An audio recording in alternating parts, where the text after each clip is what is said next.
Okay, so this is going to be a response to Contra Points about the Avengers. Now, if you've not seen the Avengers, please turn off now because this is going to be plot spoilers. Ahoy!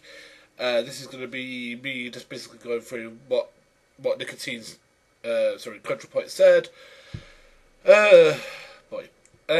First of all, they cast Samuel L. Jackson because the Ultimate Universe, the Ultimate Avengers, had as its Nick Fury a Samuel L. Jackson likeness. Okay, because they went to him and basically said, "Is it okay with you your license?" Yeah, sure. Because he's a huge comic fan. So when Marvel wanted to make these movies and wanted to make the Avengers movie, they went to him and said, "Would you be Nick Fury?" He went, "Yeah, no problem." That's all it was. It was the fact that the Ultimate Universe uses somebody who looks like Nick Fury. Now, the Nick Fury character has been around long before that. He was a white guy with sort of greying hair.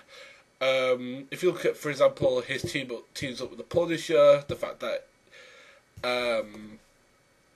things like that, for example, this shows that Nick Fury has been around long before Samuel L. Jackson even got there. Okay, so let's deal with that. Secondly, let's deal with the fact that you said there's no characters. All the people are characters. Like Iron Man's a character. The Incredible Hulk, aka Bruce Banner's a character. The fact that all the people you see aren't characters are characters. For example, they all have discernible traits. Like, for example, Captain America is logical and mythological, but he's also a fish out of water. So basically, that's the whole thing. When he doesn't know a lot of the references that have been going on, that's why when he says "He's a flying monkey," he goes, "Oh yeah, I get that one." See, that's a character trait that he's a fish out of water. Bruce Banner has a kind of trait that he's fighting a monster inside himself. That's why when he talks about killing himself and how much the world is against him and how much he's always angry, that's his character. Okay, Thor is a Norse god, well, basically a son of Midgard, of Odin. Basically, he's a god made flesh. Basically, he's come down to make sure his brother is not causing trouble. Okay, so that's why you see him, battling himself and battling these other things, and there's always jokes out there.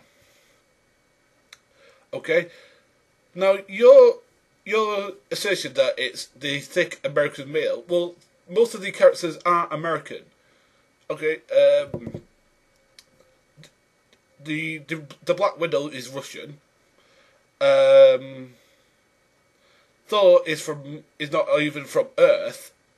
And the others the others are American. But again, that has nothing to do with the protagonists. Again, you're judging them by your standard, and they're not all thick. I mean, Iron Man, Tony Stark is a genius. I mean, he's a philanthropist, he's a billionaire, he's a technological wizard. That's why in the first Iron Man movie, if you never saw that, he basically creates his the Iron Man suit from basically table scraps. That's what his ability is. The fact that he's a technological genius.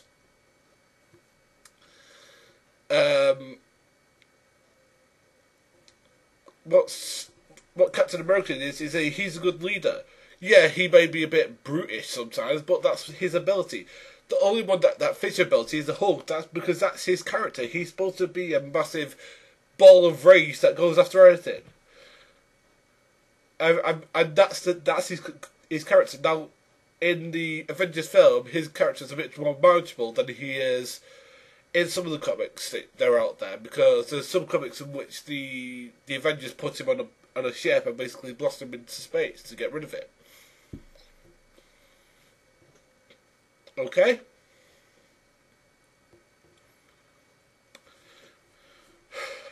Next, you say that the women are just there for TNA or for fan service or whatever. Not really, because again, the Black Widow is a character. She's a character. She's manipulative. She's very driven. She's somebody who will not give up a fight when she's still got a breath in the body.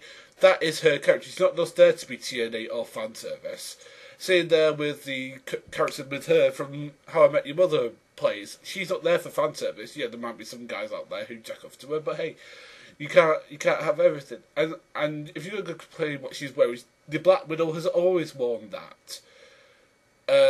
Since day one, basically, has always worn like a one-piece black suit. Well, so was Catwoman. She's still a character.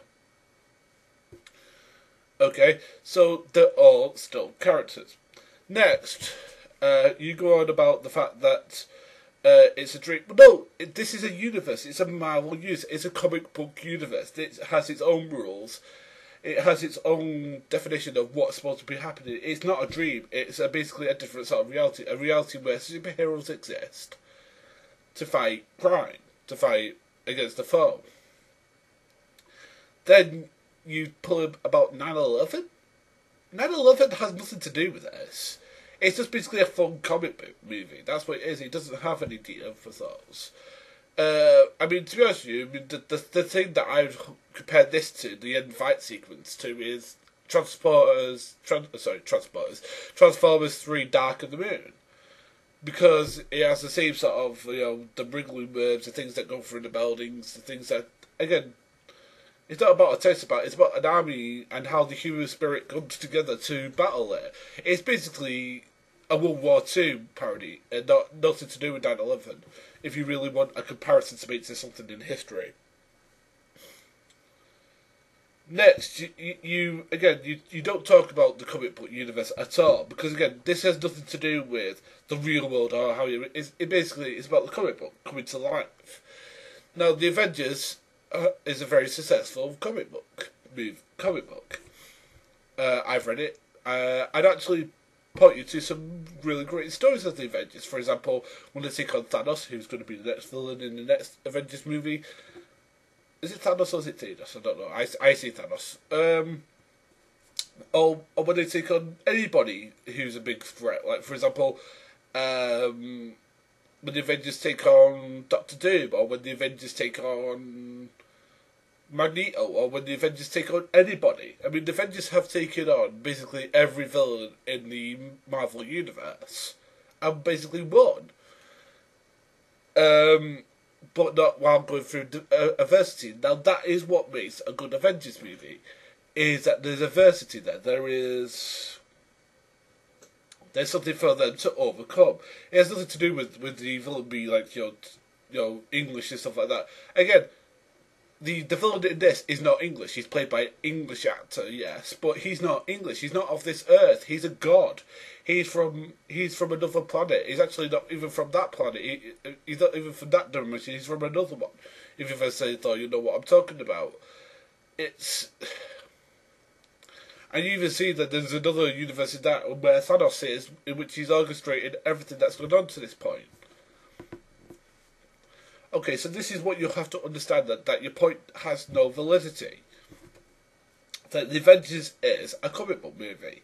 It takes place in a reality presented to us by Marvel. Okay, that's why we have people like Captain America, Iron Man, people like that. People who can't exist in the real world, but exist in this different reality of the Marvel Universe. Okay, so I don't really understand, Nick, your point. Anyway, this is the Mystery Film Fan saying so long.